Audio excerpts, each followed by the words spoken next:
Welcome back to Gold Derby. I'm Christopher Rosen. I'm joined by Joyce Ng. And Joyce, it's another mailbag episode, number 8. Eight is enough.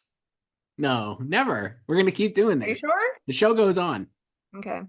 If you're a first-time listener to this, we read your emails. So you have to email us at slugfest@goldderby.com. And then we'll read real emails from real people, Joyce. You remember back in the day when you threatened to make up emails I didn't need when we to. first started? Yeah. Apparently a year ago or 2 years ago, 2 years whatever ago, David L David L said, said. Yeah. whatever. I have No, we no don't idea need what we've to. been doing. We have so many fans, Joyce. The 12 people who comment on YouTube. Including the first email here from Patrick, who's emailed us before, Joyce. Hi, Joyce and Chris. Thanks for reading my email about Conclave a few weeks back. Always excited to tune in and hear your thoughts on the Oscars race. I wanted to write about Emilia Pérez this week. I surprisingly got a chance to see the film in a theater in my area during its limited run before hitting Netflix. I was very pleasantly surprised by how much I enjoyed the film. It is a bit of a mess, but nevertheless, I was thoroughly entertained throughout, and Zoe Saldana and Carla Sofia Gascon were spectacular. Some personal takeaways I wanted to hear your thoughts on. I personally do not see the hype for Selena Gomez in the film. She was good, but I felt she overall didn't have much to do outside of her song, Mi Camino. I still have her in the supporting actress lineup, but in 5th. I actually have Isabella Rossellini ranked higher, in 4th. I know you've discussed her industry connections from Only Murders, but I was curious to hear how your overall thoughts on her presence in the film and her chances of making it into the lineup. The whole supporting actress category feels in flux, so honestly, outside of Zoe Saldana and Felicity Jones, I'm not sure who makes it in. Also, after seeing the film, I took Jacques Audiard out of my Oscars directing lineup. I know you two have discussed not having him in director, nor having the film in screenplay, so I feel like we're on the same page. Audiard's quote, renegade auteur swing for the fences style just seemed too He messy. got it right. He got it Just right. seemed too messy for the directing branch's tastes. And finally, I was fortunate to see this in the theater, and I genuinely think I enjoyed the film much more because of it. If I would have watched this at home on Netflix, I could have easily seen pausing the film overall, or overall not enjoying it as much. I wonder, do you think watching the film on Netflix might hurt it from an audience enjoyment standpoint? I could see people checking out of the film early or even skipping it entirely. How do you think this will affect its awards chances? When did he send us? Was this before we're recording this on Thursday? Was it before Wednesday? It was before Wednesday. Okay, okay. Because if you've been online for the past 24 hours, Emilia Perez getting annihilated It is online. piled on. Joyce you might have sent me Which we 25. expected. We expected. You might have Like, sent me 25 tweets about how it's not what the takes are not what you want, I would say. but again, we knew this was going to happen. It was going to be the Oscar villain Yes. because, like Patrick said, it's a movie that is best experienced in the theater when you're forced to sit there for 2 hours and however many minutes it runs. It is not a streaming movie, because yeah. And then in this age where everything is taken out of context, people just watch clips of the musical numbers out of context online and judge it and move on and never watch the movie as a whole. Uh, So, My take when I saw it, and I think you were ahead of it. I still think it'll play well to normies because I think it's like kind of obvious or whatever, but you were way I ahead mean, of the it. internet's not real life. But I will say this, like when I saw it the first time, and I don't know if you felt like you've only seen it once, right? Mhm. But I'll watch it again when it's on Netflix here too. But my first time I saw it, I was like not into the beginning. And I think if I wasn't there in the theater, I might have been looking at my phone by then if I was at home or if it wasn't like, you know what I mean? Like you're You'll just kind of be like checking it clipping out. the surgery Yeah, sequence, tweeting it. Yeah. Yeah. exactly. And I'm like, then by the end, I was really into it. And I think if you're like kind of just like flipping around Netflix and checking it out, you might feel similarly where you're going to check out early. Yeah, it's just getting crushed online so far. And it's definitely become like the movie to dunk on. I saw its letterbox scores already dropped. Oh, from what to what? I think it's like down to like 3.3 or 3.4. It was higher. Let me see if I can see. Yeah, it's down to 3.4, and I think it was higher. So, Yeah. I mean, We saw this coming. we did. We So, did. but it doesn't matter what keyboard warriors say. Hmm, that's true. It's what the industry thinks. And So, the one things I'll say though, in terms of that aside, uh, the only reason, well, back up, rewind. The only reason I think that the keyboard warriors maybe matter is because I think one of the strengths of the movie was that it was like the cool, like FOMO movie, or that was the expectation that it could But be. as we discussed yesterday, the cool FOMO movie is the substance. Yes. And so like if Emilia Perez is gonna win, and it still could, obviously, who knows? And we don't know the industry what they will end up saying about it. But it felt like it needed to feel more like Everything Everywhere or something like that, where it's like there's an enthusiasm online that then translates where people in the industry are like have to pay attention and pay it respect because they don't want to seem uncool or left out of the party. And now with Amelia Price getting some backlash, it feels like it's not as cool as it was. It's similar to like the Maestro backlash last year, which is obviously a film that the industry liked more than people online. It's true. So remember when you dropped it for 1 week because of that? I did. I'm not dropping Amelia Price, but I don't have a winning. But I had it not winning before it even came out. So um And then Selena, yeah, she's also getting destroyed for her accent. I saw the one of the tweets that was dragging her for her accent. There's now a community note on it because they changed the character Jessie to be an American, so that's why she doesn't have um like a real Spanish accent. it, Um yes, it certainly or Mexican accent. yes. Yes. But and yeah, so there was like people were coming for a line reading yesterday and or still are right now. So, but her performance I think was always going to be the most polarizing of the three of them. There's and uh she is definitely the actual supporting actress of the three. Yes. And we've always said that she would be a coattail if the movie is strong, and that's how she can get in. Yes. I mean, like, I'm not confident in her getting in, but I think what helps her is if you believe in the strength of Emilia Perez, the industry will go for it. So she can coattail in a category that loves coattails and double nominees. Hmm. And the category is wide open. So So all of that's true. And I actually think she's great in the movie. That tweet notwithstanding, because I thought that was like just a misread, a total out of context dunk on the movie. But I will say the reason I dropped her finally here. for Ariana Grande. Well, no, I actually dropped her for Margaret Qualley because I dropped Danielle Deadweiler for Ariana, and then I put Margaret Qualley in, and I still think Selena Gomez could get in.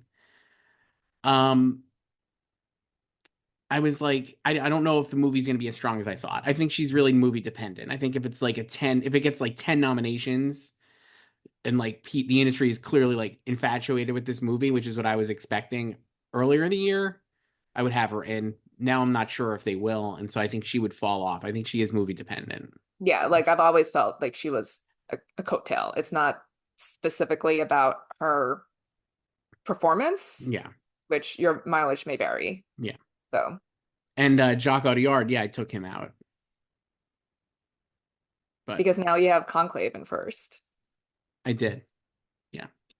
And I have Ridley and Denis Villeneuve in, and then Sean Baker and Brady Corbet. So Jock Audiard could definitely make it in. I feel like we said, we talked about this on our episode yesterday.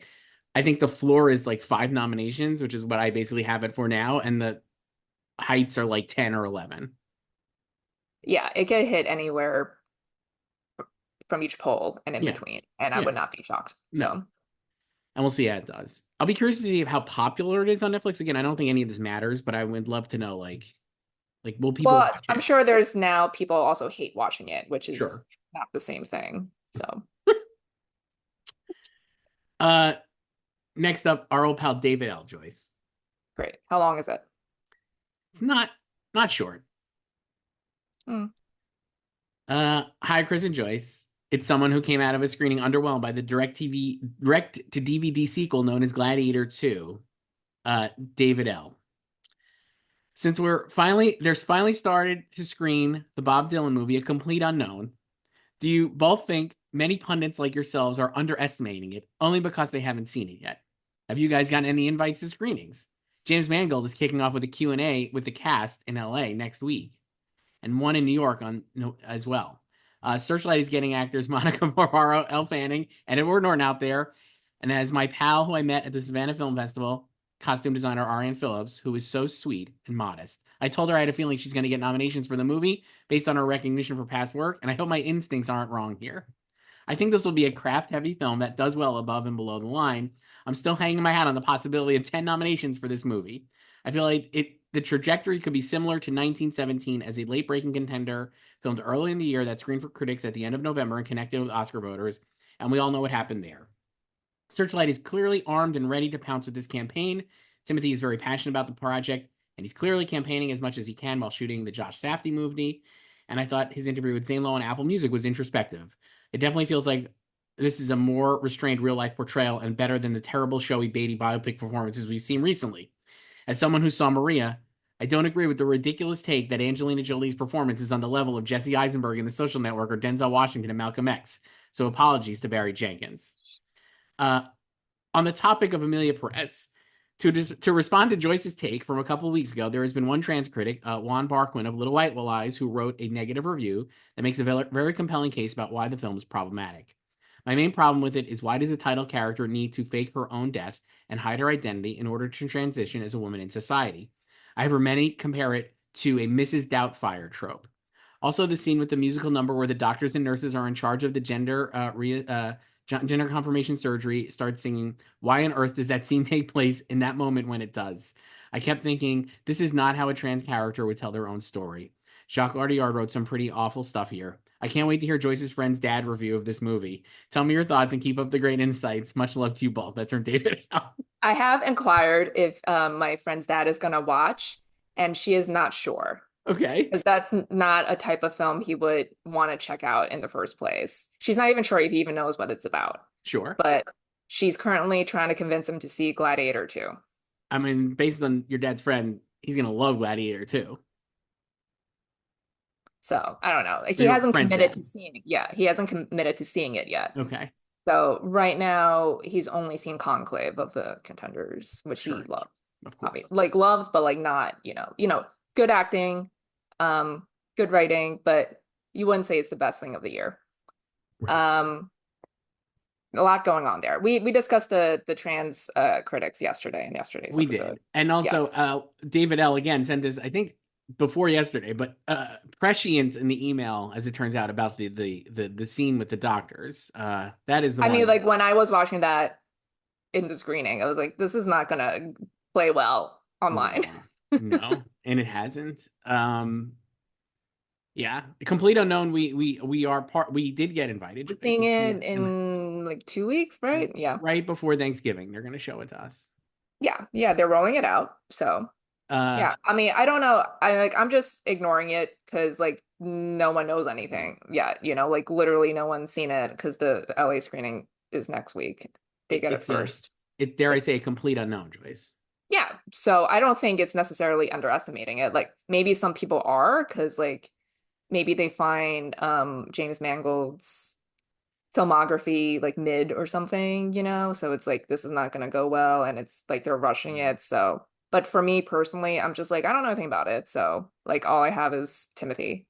And I'm not one to not predict things when you haven't seen it. I actually think that pundits who do that are kind of silly.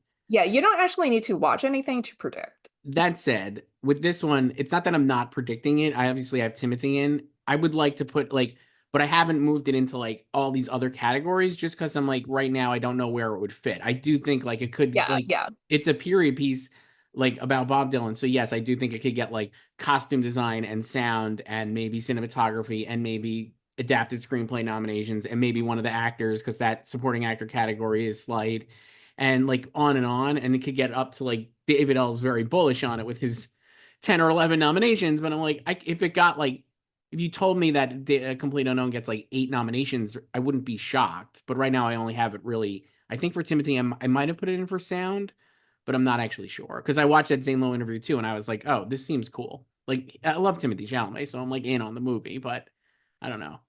So the thing is also like, we don't live in a bubble. Like, I think it's way easier when we do these like ridiculously early predictions back in March to predict everything, because no one has seen anything at all. So we could just put a Complete Unknown in had we known it was coming out this year Right. all over the place, right?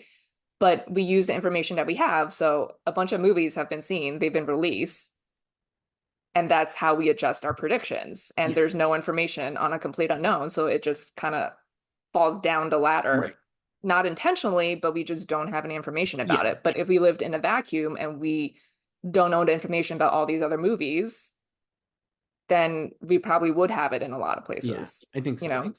know? But I'm excited to see it. We'll see how it goes. Uh, Joyce, this one is from Doug, who emailed us last week, I think. And I'll explain the pronunciation there in a second because it's called out here, which is good.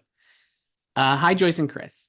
First of all, I have to say I'm still on a high from this weekend. On Friday night, I had the great pleasure of attending the premiere of The Brutalist with Brady Corbet, and the poor guy had people congratulating on the Oscar already, which I hate.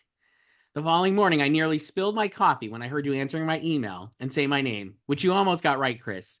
If you start saying Duartug instead of saying Duarte, we as a country will officially consider you fluent in Portuguese. I can't imagine the Wow, the bar is bar that is low. so I low. can't imagine the bar is that low, Joyce. Uh, anyway, after seeing The Brutalist, which, as you said, is much more approachable and funnier than I expected, I still got similar vibes to Roma and Power of the Dog, and it got me thinking, who is this year's Green Book or CODA? Right now, it seems to be between Emilia Pérez and Anora, with Anora besting Emilia Pérez at Cannes and TIFF after and being better reviewed overall. Actually, Emilia Pérez, I think, bested Anora at TIFF, but sure. I think that's the one to watch. But do you think the Academy will actually go for a screwball comedy about a sex worker for Best Picture? I also saw Conclave and I had the time of my life up until the third act. I genuinely thought this could be a Best Picture contender I was looking for since it tackles very relevant subjects while still feeling incredibly entertaining. But the third act veered into tacky territory for me, so I think it's not happening. Ray Fiennes was a delight throughout, and I'm kind of sad he's competing with Adrian Brody since he gives a commanding performance worthy of Academy recognition. As for Isabella Rossellini, I honestly think the only way she makes it in is if the Academy falls head over heels for Conclave and they shower with nominations. For comparison, I think Kathy Bates and Richard Jewell and Judd Hirsch in The Fablemans had more emotional scenes to justify their nominations, while Rossellini's scene feels more like a 2-minute TED talk that you can watch in the trailer. But she left crumbs on the plate.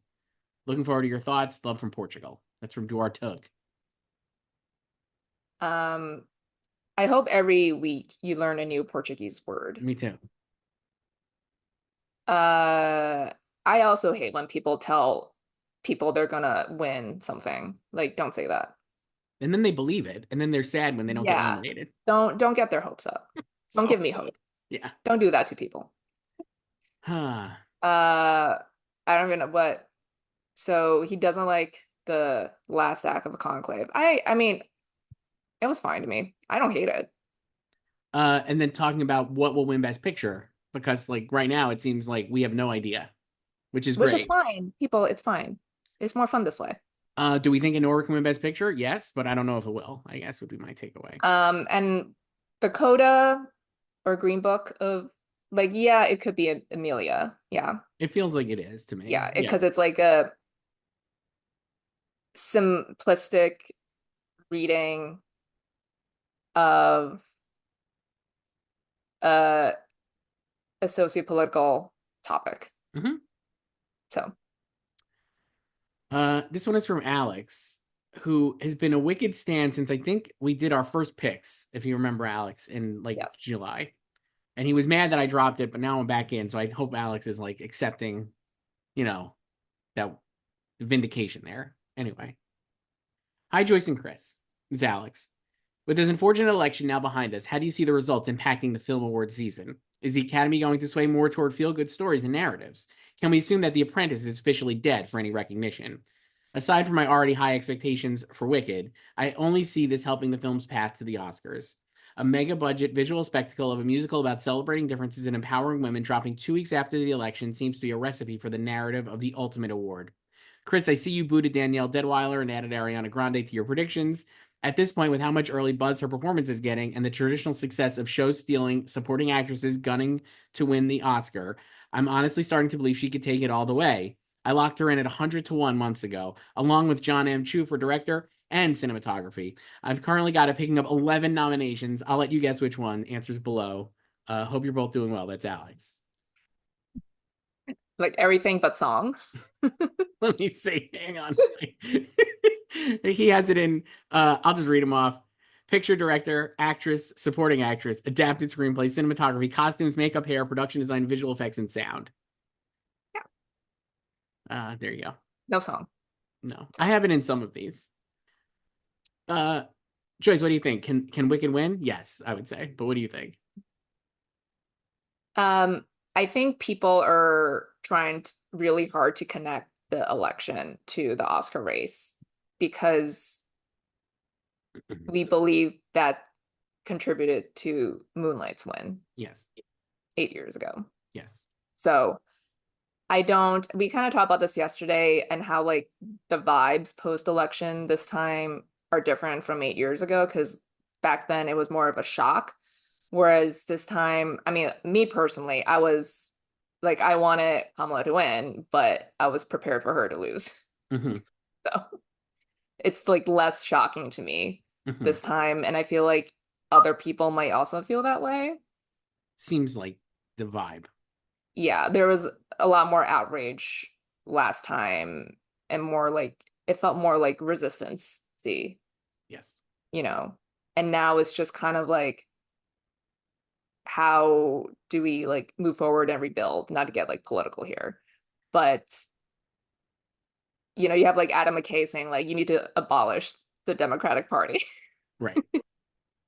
But so like I think Wicked can win because it is a beloved Broadway musical that people have been waiting for a screen adaptation, and the movie is good. Like the movie just needed to be good. It's gonna make bank. I yes.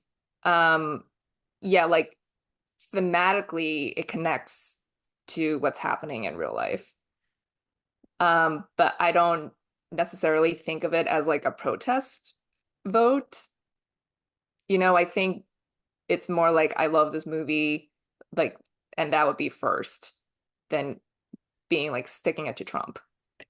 I think I would be more in I'm more interested. I think yeah, it's all true. I also think that what the sneaky thing about the Oscars, especially with Best Picture, that I feel like for all the shit the Academy gets for not nominating movies people see and all that bullshit, I'm like if you go back to Green Book, right, which was like what 5 6 years ago, Yeah.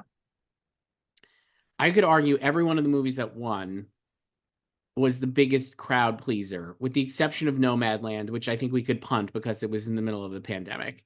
But I'm like, Green Book is a huge crowd pleaser, whether you like it or not. I do not personally, but I can't argue that people. People like it. People like that movie. Parasite, it was a huge crowd pleaser, right? I mean, like unexpected win and big upset, and not typical in terms of like typical, but still like a tremendous crowd pleaser, especially in that lineup. I think nothing compared really.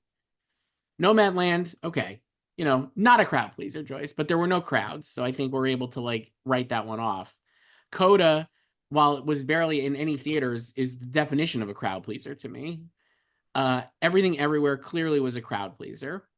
And Oppenheimer was a crowd pleaser. Like it just was. So I'm like, if Wicked's gonna win, I think that's more of the reason why it would win. Is Yeah. that they like populist movies and they're leaning more towards populist movies over the last like decade. Yeah. And Yeah. so what's this year? I mean, like Anora, I think is would follow here. If you were like looking at those winners, I'm like Anora feels like a crowd pleaser to me. Wicked feels like a crowd pleaser to me. I think Emilia Perez does as well. Less so like The Brutalist, and then Conclave is sort of a crowd pleaser. So Conclave is like silly fun. right. So I'm like, there are a lot of movies this year that I think could benefit from the idea that we want to embrace something fun or like that gets people going. That's why I think like The Brutalist maybe is like not the type of movie that would win now, but I don't know if that has anything to do with the election. I think there's also this perception of the Academy as a whole being very highbrow, and that's just not true. Like they're mostly middlebrow, like their Yes. tastes ultimately. Like obviously there are highbrow people in the Academy, and certain branches are very highbrow, Right. like directors. But overall, I think just like general audiences, they mostly want to be entertained. Mm-hmm. So and Wicked is very entertaining. Now, the problem I have with Wicked winning, I don't have a winning, like, but I could see it happening. But it's similar, like where I was like, when you're doing the math, like I don't believe, like, no disrespect to Alex or John M. Chu, but man, I would be shocked if he got into the Best Director field. I could see him getting a DGA nomination, but I don't think he's going to get in that field. I just don't imagine that. Yeah. And then I also don't think it's going to get an adapted screenplay, though I could see that. And so is it going to win Best Picture without, like, the similar, like when I was doing Emilia Pérez and I didn't have it in for director, screenplay, or editing? I'm like, if I don't have Wicked in any of those, how can it win Best Picture? I guess it could, like, but it just seems unlikely. Where would you like, what do you think is more likely to get, director or adapted screenplay? Like a nomination, not a win. I think Wicked could get nominated in adapted screenplay, even though it's a musical. It's such a soft category. I have Hitman in there, and it's like I didn't put Dune in, but and Yeah, I would favor as of the musicals, I would favor Wicked over Emilia Perez for first of all, adapted. it's like actual IP that it's adapting. Emilia Perez, while it's adapted or because it's based on like an existing character, it's not. It's like that kind of tweener thing. And I also just don't like the movie is a mess, and I say that positively, but I think because it's a mess, you're not going to reward the screen.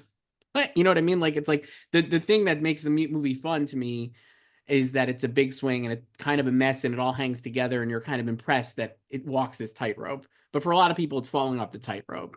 And so I just don't think the screenplay would make it in. But Wicked, it's Yeah. like, oh, you're adapting a very I mean, famous it's musical. just act one, Right. which people could also punish, be like, oh, you didn't like Right. really, if you're being really simplistic about it.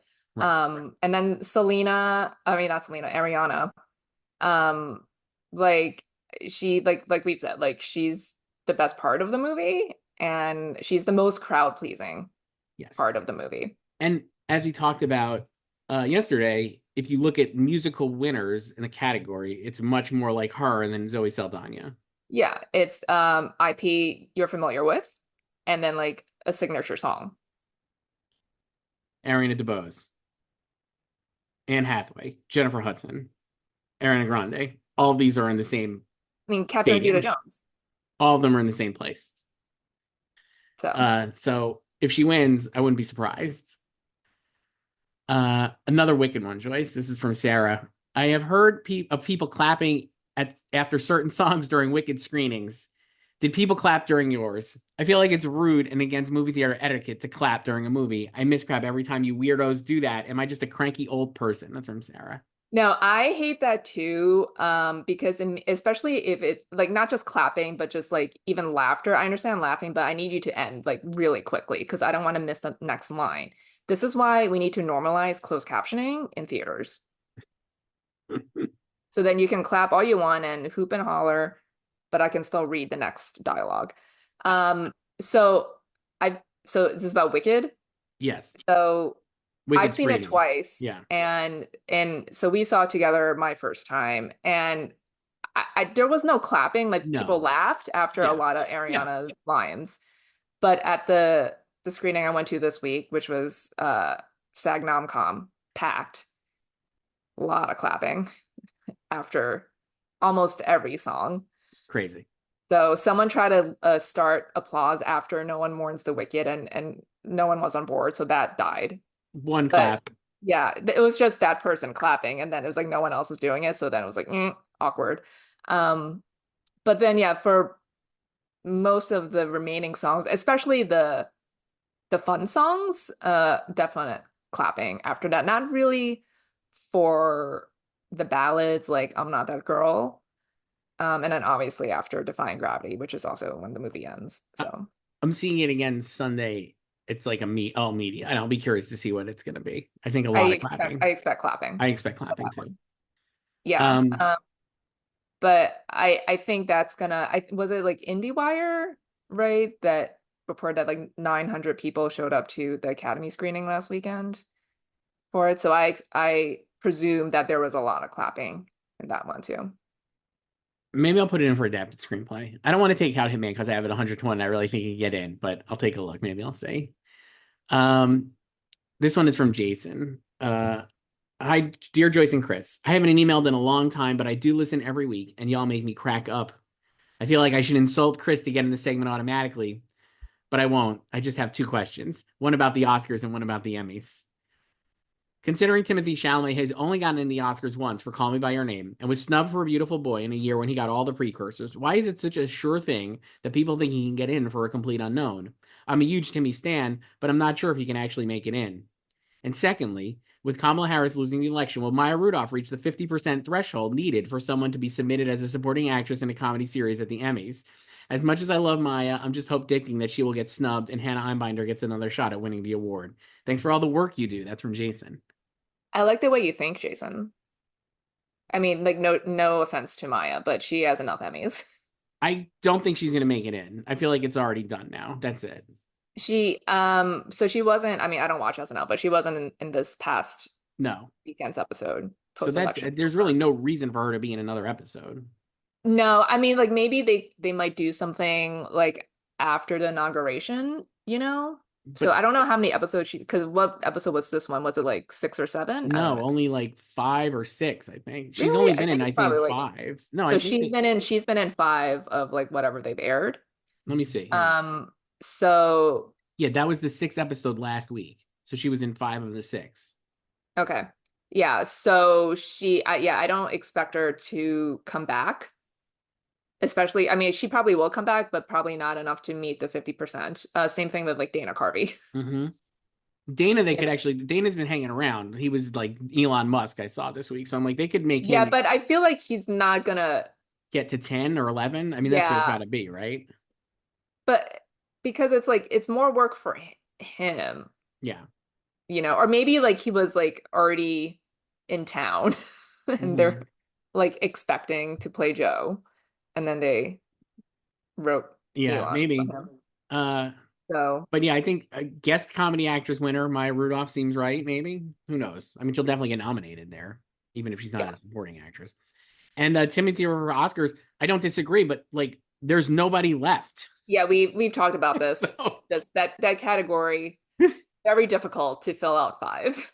oh my God, if it's not good, I'm like back to the drawing board. Find Jesse Eisenberg, John David Washington.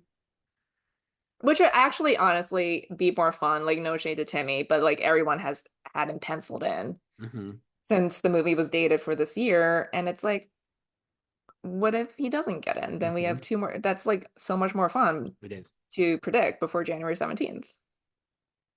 Email us at slugfest@goldderby.com. This one is from KM, longtime emailer. Hi, Joyce and Chris. I hope you're both well. I would like to float a theory about The Apprentice gaining support because of the election results.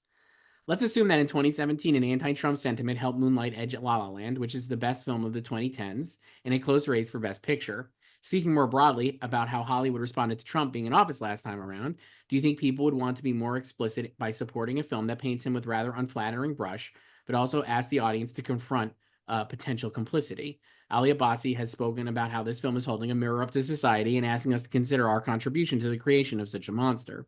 Also, if The Apprentice does massively rise and becomes a sweeper, I want Ali Abbasi and Sebastian Stan to accept their rewards all season while wearing boxes on their heads with mirrors on all sides while holding papers that say, think about what you did.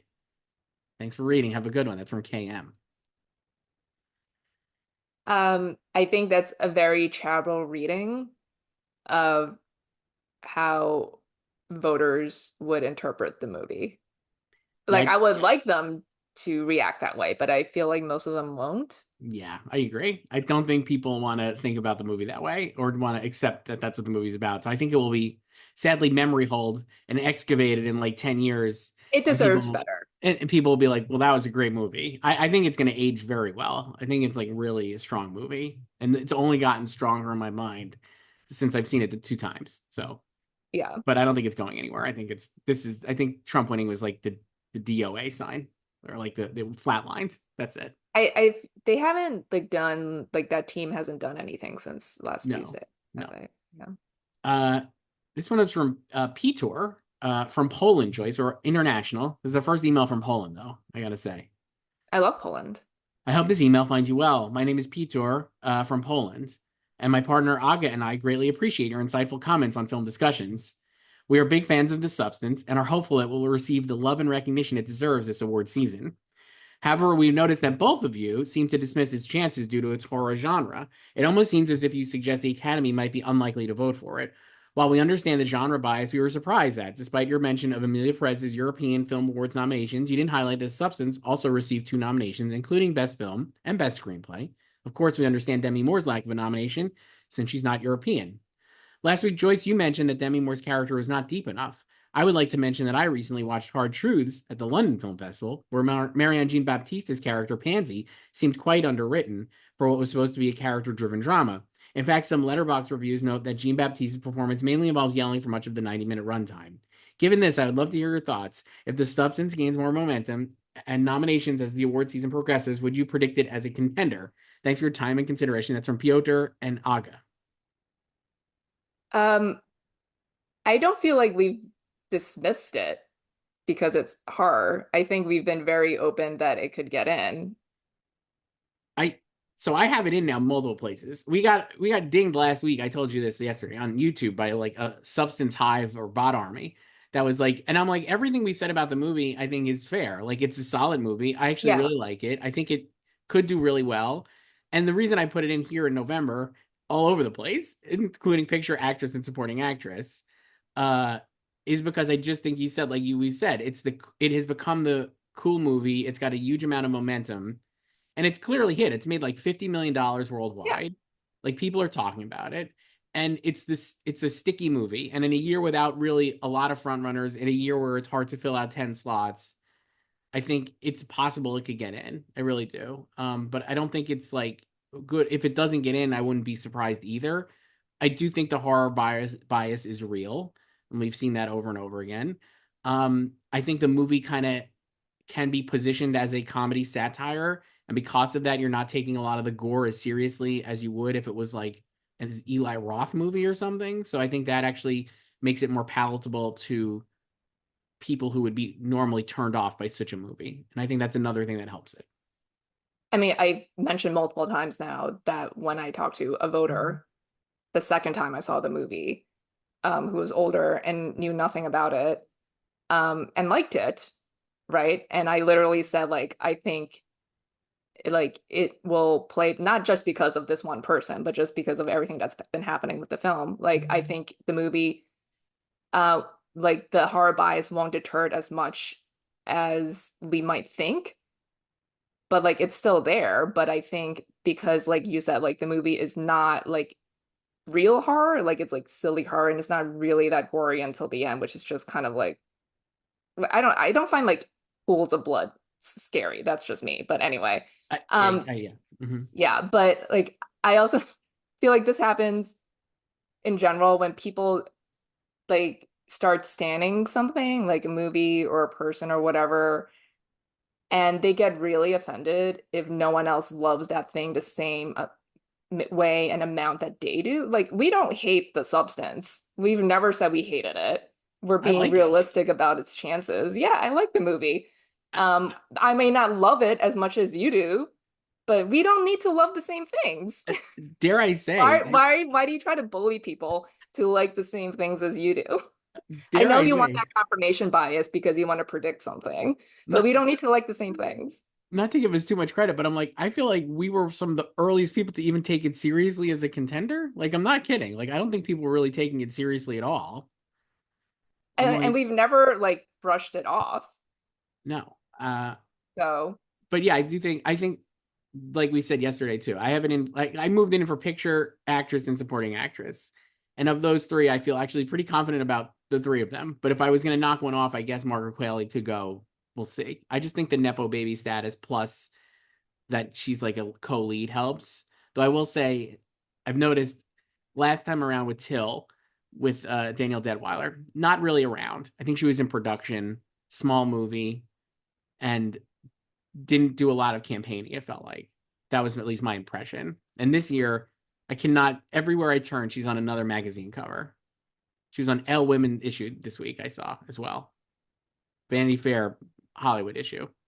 Just hammering away. I think she's doing a great job of campaigning. So if she got in, I would not be surprised now. So I might go back to I might keep Selena Gomez out, and if I drop Margaret Qualley, I'll put Danielle Deadwyler back in as a lone nominee.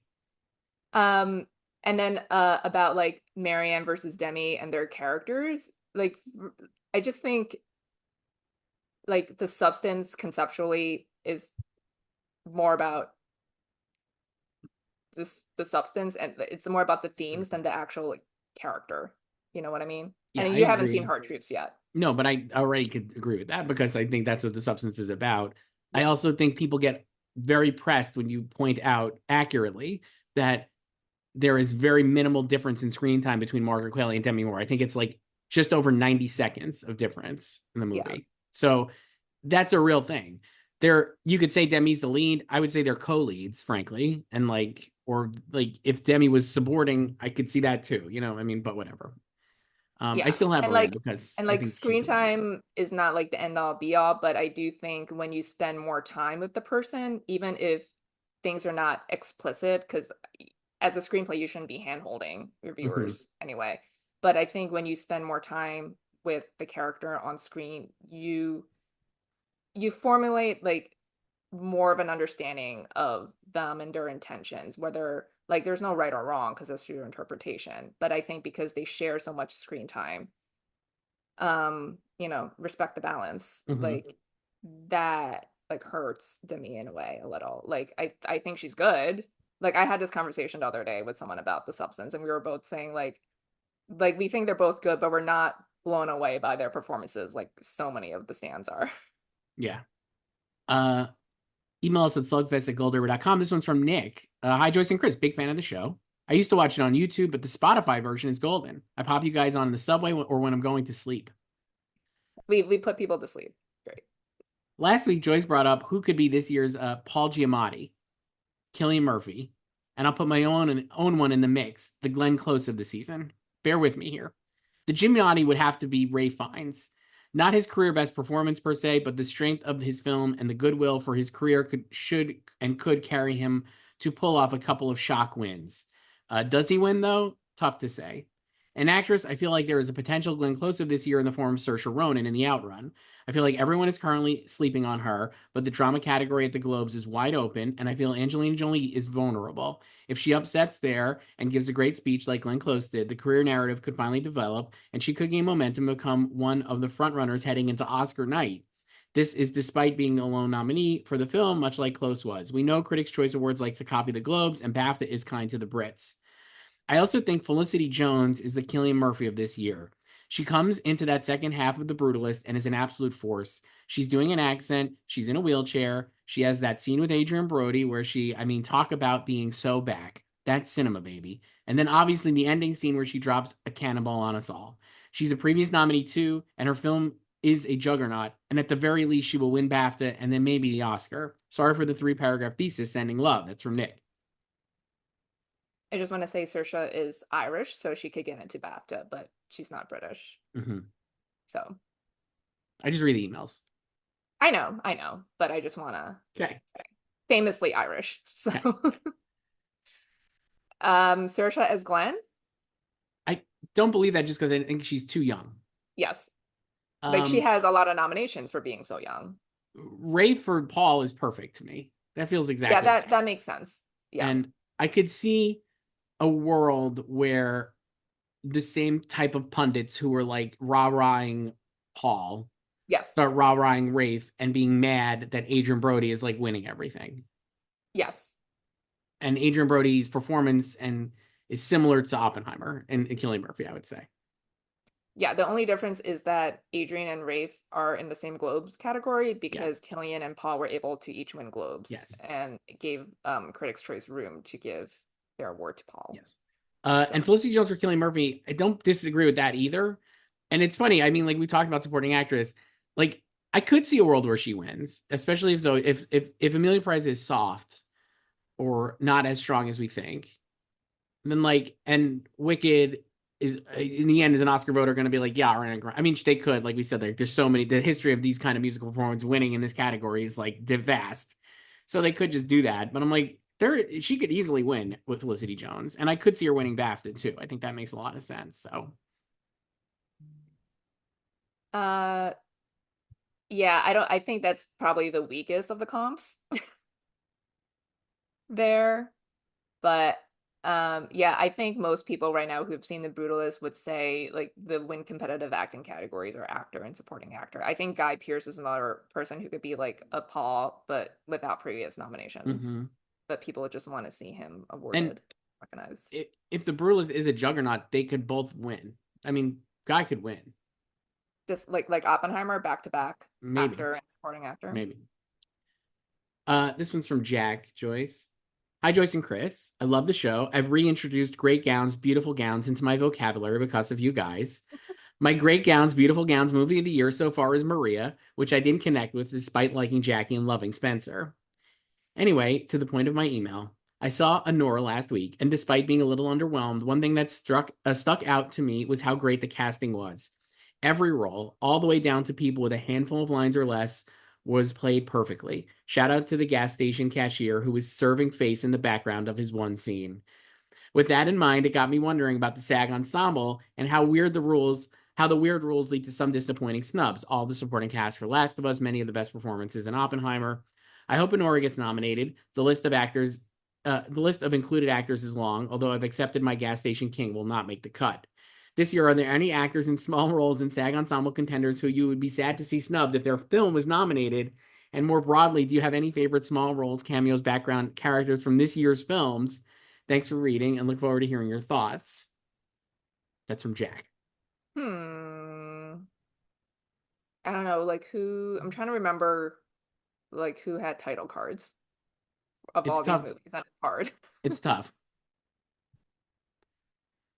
Um, I don't know. Um, but I was just thinking about like how small the Emilia Perez cast is. It's just the four of them, right? Does Edgar Ramirez get his own title card? I think so. I don't remember. I mean, I guess we could check It's like after four this. or five, I think. Yeah, but it's like really small. Not that that Hmm. like could prevent it from No. winning, but like a lot of these other everyone should take a page out of the Saturday Night Playbook. Everyone gets a total card. Hmm. I don't know. Um, I got my favorite one. The one that stood out to me, or just reading that, where I was like, "Yes, this one was the the merch vendor in Trap, played by Jonathan Langdon, who has gone incredibly viral the entire year. And I don't remember if he's got a solo title card, but few have done more with smaller with small roles than that guy. Just absolutely uh, killed it. oh, you know what? I'll say September 5 because I think it's just the four of them who get their own, but like all the supporting characters, the background actors in the control room are great. Hmm. So, Good answer. Good answer. This one is from Darian, another Anora one, Joyce. Hi, Joyce and Chris. So I recently saw Nora and was left with the feeling that the film is overhyped. What makes this film so special when we already had seen stories like this with Zola and 13? I do think Mikey Madison gives a good performance, but I feel the script doesn't give her enough reason or backstory to justify her actions. What are your thoughts? Did I miss something? I mean, Anora is your favorite film of the year. I think you did. I Do we need a backstory? I was reading this and I was like, what do we need? Like, I don't like, I think people, when they don't like something that's liked, they have to find reason. Like, you could just not like it. Yeah. But I'm like, you're looking for things to like, to not, I was just like, I don't think, do we need a backstory? She's like, she works as a sex worker.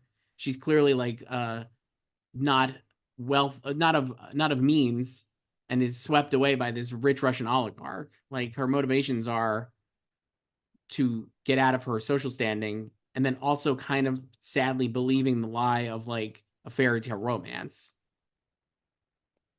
Yeah, and I don't think, I mean, I think it's actually kind of similar to Elizabeth in The Substance. Like, I don't think there's anything necessarily wrong with the way they are written, and I think it's objectively true that we don't know more about their backgrounds, right? Like we get these, little crumbs, and I think that's fine. But I do think some people, especially if they don't like something, they're searching for that connection and like more information on them. But if you like something, like you like The Simpsons, then you don't mind if we don't have more information on Elizabeth. I I've noticed that this year with movies, and the other thing I've noticed is when you do like something that is not considered something you should like, you have to also be like, well, like with Saturday Night, I'm thinking of this was a big one, was like even like it clearly was not supposed to be a movie that people liked, like people like us. They were pre-hating it. They pre-hated it, and then they watched the movie and they're like actually liked it, but then they have to come up with a reason why it's actually still not good. So it was like it's not really about anything. I heard that more about Saturday Night than anything else, and I was like, it's about the first episode of Saturday Night Live, a 90-minute sequence before it. That's what it's about. It doesn't need to have like grand ambitions about live television or anything else. I don't know. I was like, it is about what it's about, but because you're not supposed to like it and you did like it, you have to come up with like a disqualifier for it. So I do think like no disrespect here to Darian, I believe, but Yeah, uh you can like whatever you like yeah. and dislike whatever you dislike, and it's fine. This one's from Carlitos, another Anora one, Joyce. So much Uh Anora. Everyone saw it over the I guess weekend. so. It's doing well at the box office. Hi, Joyce and Chris. I'm a long-time listener and first-time emailer. I have a few thoughts and questions. First, Chris, why do you hate the one and only Mary Louise? I was catching up on the 80s Oscars playbacks, and the way you were dogging my girl, and the way you actively anti-dicted her for the Emmy. Did Meryl steal your firstborn? But I have recently caught up on the movies and the races. I liked Anora, but did not love it. 4 out of 5. And I can't see it winning any Oscars next March. Mikey Madison is wonderful, but her performance feels so small. And in a movie about her, she is the fourth best in terms of performance. And the writing is not Sean Baker's best. Halfway through, I actively started to count how many times Anora was saying motherfucker or fuck. It got actively annoying. I know a few Annies in my life, and the girls know another curse word to express themselves. At my theater, it was me and this older gentleman who left halfway through. Next, Emilia Perez. 3 movies in one. The best way to describe this is when my bestie doesn't take all of her antidepressants and anxiety meds and she switches up on me. It is entertaining and normies would enjoy it, but God, this movie needs to be either the first half or the last half, and they don't go together. Plus, I'm sorry, I think Carla and Zoe should switch categories. Zoe is the lead, period. But I get Carla has a stronger performance. If Zoe goes lead, she is fourth best. She is at best fourth worst and doesn't get in. What do you think? Sorry for the long email. Watching Conclave and the Brutalist tomorrow. That's from Carlitos. Carlitos, Wow. first, let us know about Conclave and the Brutalist. Love these takes. Um, I mean, I don't disagree with any of the Anora predictions or whatever you want to call them. Like, I think I mostly have Anora in first in the categories I have in first in as a placeholder. uh, just to backtrack, I think it's funny. I could see you like. I think Mikey is great in Nora, but really, once you get to the middle of the movie, she does take a back seat for Yeah, like because an it's about hour. the chase for. And all of those guys, Uroboros and Mark Edelstein, and obviously Karen Kagulian, are amazing. And I think you could argue that she's not even the best performance in her own movie.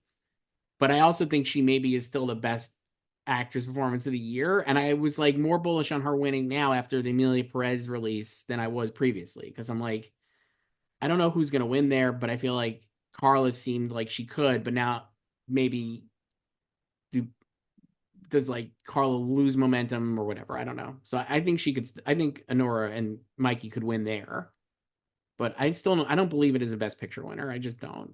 Yeah, I mean, I'm not really thinking about winners. Like I have her there in first, Mikey,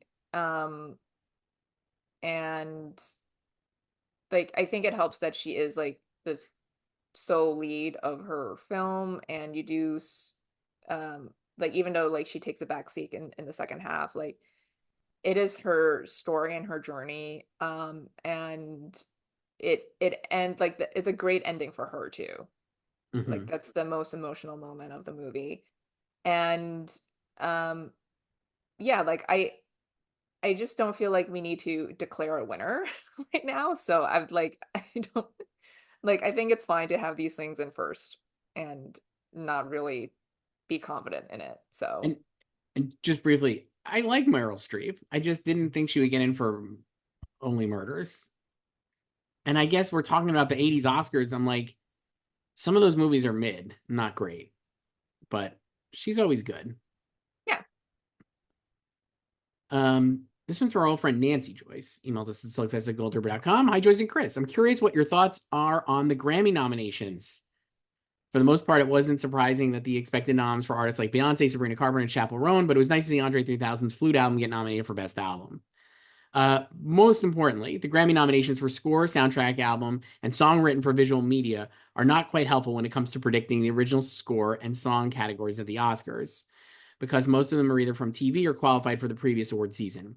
For score, though, Challengers has a shot to get nominated at the Oscars depending on its performance during award season, and while it's 50-50 for Dune Part 2. For song, I don't see Ain't No Love in Oklahoma from Twisters getting nominated, but it would be cool if it did. Are those Grammy categories more open and harder to predict? Are those nominations just a reflection of the Grammys' taste and wouldn't correlate with the Oscars? That's from Nancy. I don't really have many thoughts on the Grammy nominations. I don't care about the Grammy nominations, but I Yeah. do want to I was interested in this. We talked about this a little, at least on Slack. The movies that get does it matter that these challengers No, got because it? like Nancy laid out, the eligibility period is different. Right. I think that this year it ended in August, like August 31st. Right. So Uh so it's not the same thing. I mean, you have The Color Purple nominated, right. because yeah. I will say if that Twister song gets in though, it's a pretty good song.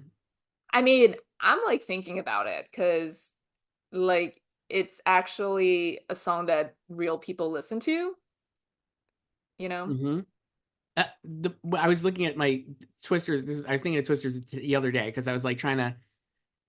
A lot of talk I feel like has been that this year has not been very good for movies, and I think the problem with this year is that there's a lot of stuff that's good plus, but not a lot of great, like years past. And so I was thinking back of trying to make a top 10 list, and I was like, man, Twisters might be on it. It's actually really solid. It was still a solid movie to me. And that's also because I'm down on a lot of a critic's the most basic average critic is going to have Nickel Boys, Room Next Door, all these movies on their list that I just didn't really care for. So I'm like, Yeah, Twisters? I like Twisters. I haven't thought about it since I saw it, but I liked Good. it. I'll look forward to watching on Peacock. Uh, this one is from our old friend Gabriel Joyce. Hi, Joyce and Chris of the soon to be new show Awards Magnet. Wow. That's for people who listen to the podcast version. Yeah, we're rebranding Joyce as Awards Magnet. That's the soft launch. Yeah, we got it. We're running a promo on the pod. Coming soon. Check out next month and stay tuned for that. More changes. Anyway, I can't wait for whatever cosmetic changes are coming to this podcast. Though I've grown quite fond of the current logo, I must admit it looks as though it was designed by a 6-year-old learning how to use Photoshop. We did not make that, obviously. I saw and we have a new logo coming soon too. I saw someone say that Best Sound was stacked this year at the Oscars. Do you agree? I think the opposite. Since I only feel relatively safe about Dune Part 2 and Gladiator and Wicked, the last two spots are iffy, and I filled them out with a complete unknown because it's a musical biopic, and Conclave because of what you said about its use of sound. Thanks for reading. That's from Gabriel. I actually might have the same 5 right there that Gabriel did. So that's confirmation bias maybe on his part. Yes, I do. That's the 5 I have. I have Conclave and a Complete Unknown, and then Wicked, Gladiator, and Dune Part 2. Yeah, there's several music-based films in the running this year. So they could get in, and a lot of loud movies, explosions. So I guess it's more top heavy, I would say. Mm-hmm. Yeah. What do you have in sound right now? In sound, oh my God, let me see. Where does it sound? I have Dune, Gladiator, Wicked, Emilia, and Blitz. So you can Blitz and Emilia. So we have the same top 3, and then we're just kind of grasping in the dark for the other 2. I'm just fully out on Blitz, Joyce, except for production design, I think, and costumes. It's the Babylon of this year, minus score. The Babylon, not Nightmare Alley. Our old friend Judgmental Movie Fan is back, Joyce. Great. It's been what, 2 weeks? I think so. Hi, Joyce and Chris. Why is film Twitter rushing to defend Martin Scorsese when Nicole Kidman is obviously correct in her assessment that he doesn't make movies about women? Thanks. It's from Judgmental Movie Fan. Wow, I love how pointed that was. Uh, I love a succinct question like that. Joyce, Nicole Kidman on the cover of the Vanity Fair Hollywood issue Yes. She's interview. the elder stateswoman of the cover. Interview, she says, I've always said I wanted to work with Martin Scorsese if he does a film with women. I'd love to work with Catherine Bigelow. I'd love to work with Spike Jones. I'd love to work with Paul Thomas Anderson. I've always wanted to work with Michael Haneke. And there's a whole slew of new and up and coming directors. There's so many. I'm always open to discovery of new people. So she said that, immediately aggregated, and then Oh immediate, yeah, as soon as I read that, I was like, oh, Twitter's gonna have a field day with this. and then immediate, just how dumb are you to say this? Martin Scorsese makes women movies about women all the time. I saw so many things. Now, I'd be hard pressed to find a bigger Martin Scorsese fan than me, I would say. And I read this and I was like, yes. And not a like I saw people being like, oh well, he just did a movie about women, Kills the Flower Moon. I'm like, we spend a whole year talking about how the problem with Kills the Flower Moon is that it's about Leo's character and not Lily Gladstone's character. And that was his first lead actress since Ellen Burstyn 50 years ago. And I'm So like, you could go back to Casino, and sure, like Sharon Stone's great in Casino, but it's clearly Ace's story, not Ginger's. Ginger's a great character, way more fun than a lot of other female characters he used. Anna Paquin is a good story device in Irishman, but doesn't do a single thing, right? Like, I'm like, this is not a knock on Martin Scorsese that he makes movies largely focused on men. yeah.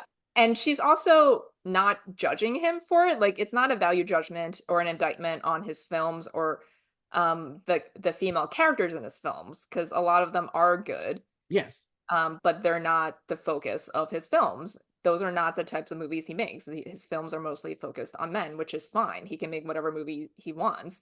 And she also did not say that he has never made a movie with women, which is what all these sweaty defenses are. Like they're just listing women that he's worked with, like Michelle Pfeiffer, Winona Ryder, It, Jodie Foster. Is like, we know that's not what she said. This is like the I like pancakes, so you hate waffles it, thing. it It's also, just it like there's also, nothing she said was incorrect. Like it is objectively true that his movies focus on men, and she's not criticizing him. She's just saying that if he were to make a movie that focuses on women with a female lead, she would love to do it. it it also felt super disingenuous to me because again, this is a straw man here, but allow me to straw man this. If Todd Phillips, if she was like, I would love to make a movie with Todd Phillips, if he made a movie with women, everyone would be like, yes, fuck Todd Phillips, like he sucks, Yeah, and like he yes. never makes a movie with women, and you know what, Hollywood's so sexist and he's a piece of shit. But because it's Scorsese, who everyone loves, like they have to like actually defend, even though if it was somebody else, I think they would say, yes, you're right. Like it's just objectively true that he's not making movies And there's nothing wrong with it. largely Like he focused wants on to make women. these movies focus about the morality of men, which is fine. He can make a film about you know, like amoral woman if he wants. He doesn't need to. He could. He doesn't need Yeah. to. Yeah, I And laughed that at that one too. yeah, but also like to that your point about the how people would react differently if she said Todd Phillips, like in like the last like I would say like you know probably since Irishman, but especially with the last year with Flower Moon. Um, obviously Marty has a lot of stands, but I think it's like you know he's getting older and people want him to get more recognition, like an Oscar. Like people defend him to a point of infantilizing him. It's tough beat. Yeah, I don't love it. yeah, And they overpraise his stuff. I'm just gonna say it. yeah. It's like he can do no wrong. It's like you can love something and someone and be critical of them. That's totally normal and fine. I I feel like Irishman people slowly have turned on. I still think Irishman is like the best of all these like late stage movies that he's done. I feel like I just the Flower Moon praise last year felt like such an overreach to me, which I think it's a solid movie, but I think there's a lot of value to it. But it's to compare it to like some of his great works, it doesn't hold up to me. But It's just like it's not it's just like stan culture. Like people cannot handle the slightest criticism about their fave, yeah. even when And it's true. it, And he's it not going to disagree that most of his movies focus on I men. don't think so. I was also like, what movie would she even like okay, like I have a couple more emails and we're running out of time, but I'm like, Flower Moon, she has no place in, right? There's no role for her in that. Lily Gladstone, great. The Irishman, there's really no role for her in that, or really any major like actress, right? Like Anna Paquin is his daughter, but really has not much to do. No, and then Silence, like no. Wolf of Wall Street, obviously incredible. Margot Robbie, like breakout. Kristen Milioti also like good for Marty, like ahead of the curve. But still, like maybe Nicole could have done that 20 years ago, right? She's a little old. I mean, at the time, I think she was too old for the Margot Robbie part. Hugo is a Chloe Moretz, right? And like that's a child actor. Shutter Island, she could have been Michelle Williams. I think that's one of his like best. Like, I love that. I think that's good. But I mean, like Departed, Vera Farmiga. I could imagine Nicole Kidman in that movie, but it's not about Vera Farmiga. No. The Aviator, he had Katharine Hepburn, Kate Blanchett playing Katharine Hepburn. And there were rumors that she was like in talks or whatever. And I could see her doing that too. Gangs in New York, sure. I don't think Nicole Kidman's going to play the Cameron Diaz part. Bring Out the Dead, no. Kundun, no. Casino, obviously, Nicole Kidman then too young to play probably Ginger, but Age of Innocence, great. I'm like, they're good roles for women in these, but they're not Yeah, about he did not women. say that there are no women in his films. And then people being like, well, he already did a women's picture. It's Alice doesn't live here anymore. I'm like, okay, but that was That's 50 50 years years ago. ago. Literally 50 fucking years ago. Like, okay. That's like I have a black friend. Like, All right. Speaking of media, Joyce, this one's from Ashley. Hi, Joyce and Chris. People Sexiest Man Alive is so funny because every year you find out a lot of people on the internet don't understand how this title is awarded. So awarded. many people thought it was going to be Glenn Powell because he's been everywhere, forgetting that the man literally moved back to Texas because he was so tired of the exposure. Or Paul Mescal because he's an internet boyfriend or whatever. I bring all of this up because I need to ask. Were Variety and Vanity Fair purposely trolling people this week by dropping their Paul interview and Hollywood issue with Glenn, respectively, on the same day as Sexiest Man Alive? That's from Ashley. We talked about this yesterday, casually about how Glenn was on the Vanity Fair cover the same day that Sexiest Man was unveiled as John Krasinski, and people were pissed. So that was funny, and we were recording that before Variety dropped its cover with Paul. So that yeah. I mean, I don't it wasn't a secret when I think it's more coincidental, but it wasn't a secret that this is like normally the time that people does SMA. Yeah. So, but yeah, people think people don't understand how this works. Like it's not about like the person they want needs to agree to the photo shoot and the cover. Yes. If it were just as simple as People magazine saying Glenn Powell was the sexiest man alive, they can do that. And then right? put a They could still just photo of him in plug, Twisters, yeah. right? Yeah, it's like all the inserts in the rest of the magazine about all these other sexy dudes. But part of the thing is like they have to do an interview and they're part of the photo shoot. And a lot of people turn it down, like Ryan Gosling famously turn it down. So when people turn it down, they need to go down the list. And it's like, who wants to do it? And some people also lobby for the title as well. So this is not just exclusively with SMA, but a lot of other things. So. I feel like no disrespect to People. Magazine like, or just People? Just the magazine. No disrespect to People and the magazine, but I just feel like it's like kind of like Sports Illustrated swimsuit issue too, where it's a relic of a time when it was when there was only like 20 like or 10 or 20 outlets. It just felt like it was more important, and now I'm like, yeah, like we like this right there, like. You got a Paul Mescal on the Variety cover. Glenn Powell's doing the Vanity Fair, like in like the Hollywood issue. You're not lacking in photos of any of these people or any kind of thing. So I'm just and like, it's also the internet and social media. Like it was way cooler when they started this, like the late 80s. And like, I mean, I remember these covers in the 90s, like Sexiest Man Alive. And it was like, it made sense that for those people to get them at that time because that was pre-internet. And you weren't they didn't feel overexposed, but now celebrities feel overexposed because you're online all the time. And some of them have social media and they're in your face. So last one, Joyce. We're running a little over, but I just want to get this last one in because it's so it's about sports. So we're gonna do this. All right. This was Antoine. Hi, Joyce and Chris. We finally reached the awards portion of the baseball season. So it's award season based, Joyce, because we're in award season. Yeah. Baseball feels like it ended 4 months ago, but I know you all are both Met fans. I have to say, though, as a Guardians fan, it was cool to see all three AL managers and Cy Young contenders come from the AL Central after everyone has been crapping all over the division for years. It's also cool because it means Aaron Boone wasn't a finalist for shit. which would make Yankee fans cry, not really realizing that you don't win things for simply living up to expectations. Anyway, congrats to Carlos Mendoza and the Mets. I hope the Yankees fans cry some more. Who would be your picks for MVP, Cy Young, and Manager of the Year?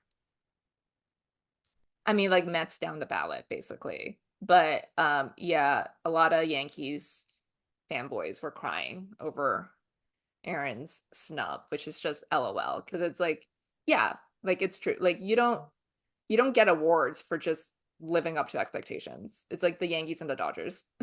Also, like, Yankee fans hate Aaron Boone. He Yeah. sucks at this job, and like they also don't like him. So I was like, It's I don't more know like why it's not anybody's. about him, it's about like just recognition of the club itself, you know. So who are the finalists then? The National League, it was Shohei Ohtani for MVP, Ketel Marte, and Francisco Lindor. So you know we're going Lindor here. Obviously. And then in the AL, it's who? AL is Aaron Judge, which no.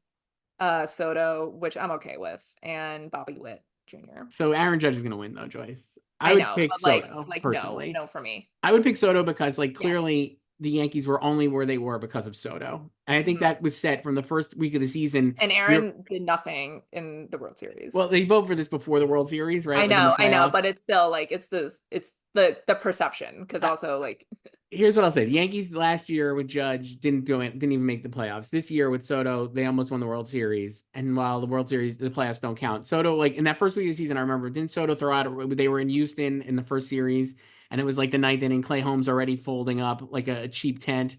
And Soto threw out a guy at home plate to end the game.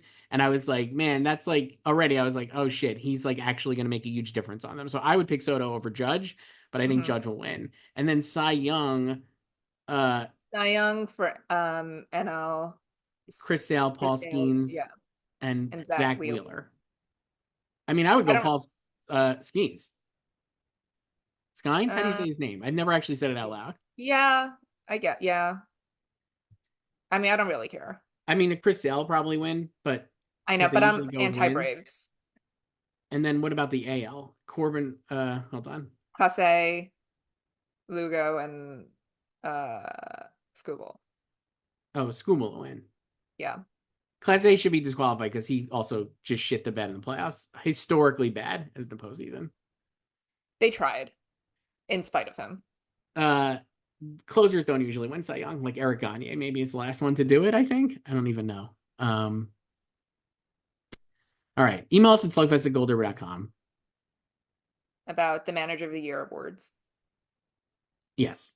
And any other baseball topics. And we'll be back next week, Joyce, to talk about Wicked and Gladiator and then answer more of your emails. So Glad to Ader. glad to Ader. Glicked. No. If I I didn't keep get to your forgetting your email, I apologize. Josh, just shout out Josh, Sydney, Australia. We got an email from. Sorry, Josh. Oh. We'll read you next week, maybe. All right. I'll talk to you then. Bye, Joyce.